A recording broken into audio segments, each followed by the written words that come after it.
మన ఫ్యామిలీ అందరికీ శుభోదయం. మన ఫ్యామిలీ అందరికీ శుభ శనివారం. పొద్దున్నే కమ్మనైన స్వీట్‌తో ఇలా మీ ముందుకొచ్చానండి. గోధుమ రవ్వ హల్వా. మనం ఇంట్లో పూజలు చేసుకున్నప్పుడు దేవునికి నైవేద్యంగా పెట్టుకోవడానికి ఈ హల్వా చాలా బాగుంటుంది. అలాగే లక్ష్మీదేవికి ఇష్టమని కూడా చెప్తుంటారు. ఇక నిన్న శుక్రవారం నాడు వీడియో అండి ఇది. నిన్న శుక్రవారం పూజ చేసుకోవడం కోసమని నేను ఈ గోధుమ రవ్వ హల్వా చేశాను. ఈ హల్వా ఎంత బాగుంటుందంటే, మనం ఎక్కడికైనా గుడి దగ్గరికి వెళ్ళినప్పుడు మనకి స్వీట్ ఏదన్నా ప్రసాదం పెడితే ఎంత మనసుకు తృప్తిగా అనిపించి హాయిగా అనిపిస్తుందో, ఈ ప్రసాదం తింటే అంతే అనిపిస్తుందండి. అంత కమ్మగా ఉంటుంది. మరి ప్రసాదం ఎలా చేసుకుందామో ఏంటో ఈ వీడియో ద్వారా చూసేద్దాం. కొలతలతో చూపిస్తాను మీకు. నేనైతే ముందు ఇల్లు శుభ్రం చేసుకొని ఉదయాన్నే తలస్నానం చేసి నుదుటిన కుంకుమ పెట్టుకొని కాళ్ళకి పసుపు రాసుకుంటున్నాను. అయితే రోజు రాసుకోను. కుంకుమ అయితే ఉదయాన్నే సాయంత్రం ఎప్పుడైనా సరే కుంకుమ ఉండేటట్టే చూసుకుంటాను నుదుటిన. పసుపు మాత్రం శుక్రవారం లేదా శనివారం ఇలా అప్పుడప్పుడు కాళ్ళకి పసుపు రాసుకుంటాను. ఒకటేమో ఆరోగ్యపరంగా పసుపు మంచిది, ఇంకోటి ఏంటంటే మన సాంప్రదాయం. ఇక కాళ్ళకి పసుపు రాసుకొని వంటగదిలోకి వెళ్ళానండి ప్రసాదం రెడీ చేసుకోవడం కోసం. ముందు బెల్లం తీసుకొని హల్వా కోసమని బెల్లం తురుముతున్నాను. ఎప్పుడైనా సరే నేను బెల్లం ఎక్కువగా తురిమి బాక్స్లో పెట్టుకొని ఫ్రిడ్జ్లో పెట్టేసుకుంటాను.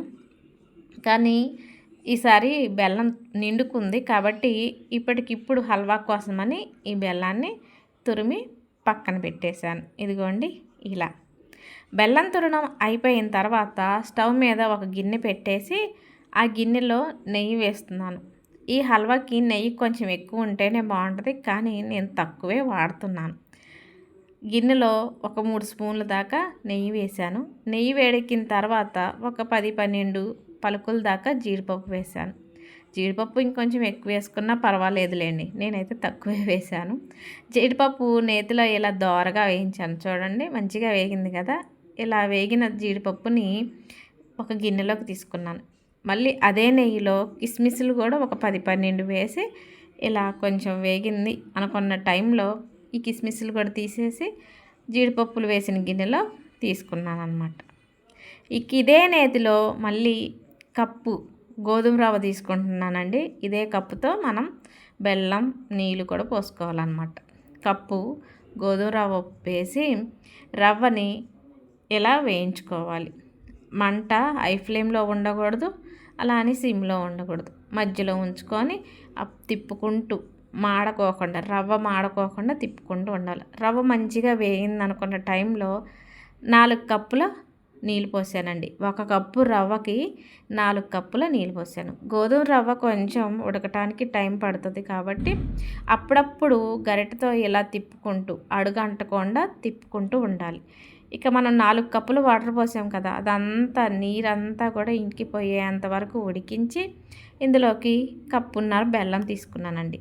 కప్పు రవ్వకి 4 కప్పులు నీళ్ళు, కప్పున్నర బెల్లం. బెల్లం కరిగింది చక్కగా ఇలా దగ్గర అయ్యేంత వరకు సన్నటి సెగ మీదే తిప్పుకుంటూ ఉన్నామనుకోండి, హల్వా ఇలా రెడీ అవుతుంది. ఈ హల్వాలోకి మనం గుడిలో ప్రసాదం తిన్నంత ఫీలింగ్ రావాలంటే చిన్న పచ్చకర్పూరం పలుకు వేసామంటే చాలా బాగుంటుంది. కాబట్టి చిన్న పచ్చ కర్పూరం పలుకు వేయండి. మరీ ఎక్కువ వేయకూడదు, మీకు కనిపించదు కదా అని నేను అలా ఎక్కువ చూపించాను తప్పితే, వేసి వేయనట్టు చిటికడు వేసినా చాలు మంచి వాసన వస్తుంది. మరీ ఎక్కువ వేసామనుకోండి ఇక అసలు ఆ వాసనకి అసలు తినలేము. కాబట్టి కొంచెం చాలు, మంచి కమ్మటి వాసన రావడానికి కొంచెం చాలు. పచ్చకర్పూరం చిన్న పలుకుతో పాటు 2-3 యాలకులు పంచదారలో దంచి వేసానండి. ఇక వేసిన తర్వాత ముందుగా వేయించిన జీడిపప్పులు కిస్మిస్లు కూడా వేయించాను. చూడండి గోధుమ రవ్వ హల్వా రెడీ అయిపోయిందండి. చాలా అంటే చాలా బాగుంటుంది, ఒక్కసారి ట్రై చేయండి. నెయ్యి మాత్రం ఎక్కువగా వేసుకోండి, ఇంకా కమ్మగా ఉంటుంది. చూడండి ఎంత బాగా కుదిరిందో. అటు ఇటుగా మనకి అన్నవరం సత్యనారాయణ స్వామివారి ప్రసాదం ఎలా ఉంటుందో అలా ఉంటుందండి. మరి అంత గొప్పగా చేశానైతే నేను అనుకోకూడదు, అది నా తప్పు అయితే కానీ దగ్గరగా అట్లే ఉంటుందండి ఈ గోధుమ రవ్వ హల్వా. ఒక్కసారి ట్రై చేయండి. చూశారు కదా, పెద్ద కష్టమేం ఉండదు, అలాగే కుదరదు అన్న భయం కూడా ఉండదండి. చాలా తేలిగ్గా చేసుకోవచ్చు, చాలా బాగుంటుంది. అందులో అమ్మవారికి ఇష్టం అని చెప్తున్నారు. కాబట్టి నేనైతే అమ్మవారి కోసమని ఈ ప్రసాదం రెడీ చేశాను.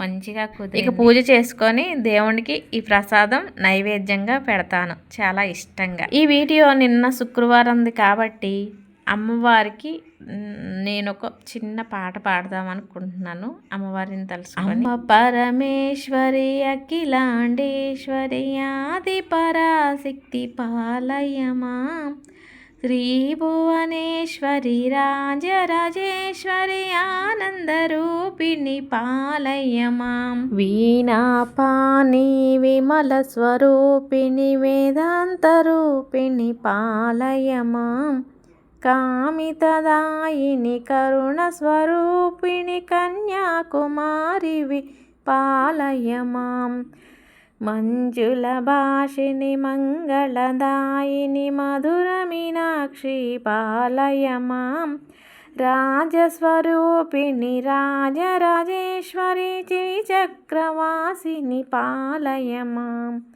అంబ పరమేశ్వరి అఖిలాండేశ్వరి ఆది పరాశక్తి పాలయమాం, శ్రీ భువనేశ్వరి రాజరాజేశ్వరి ఆనందరూపిణి పాలయమాం, అన్నపూర్ణేశ్వరి చాముండేశ్వరి విశ్వవినోదిని పాలయమాం, అంబ జగదీశ్వరి కాషాయాంబరి కాళి పరాశక్తి పాలయమాం, అంబ పరమేశ్వరి అఖిలాండేశ్వరి.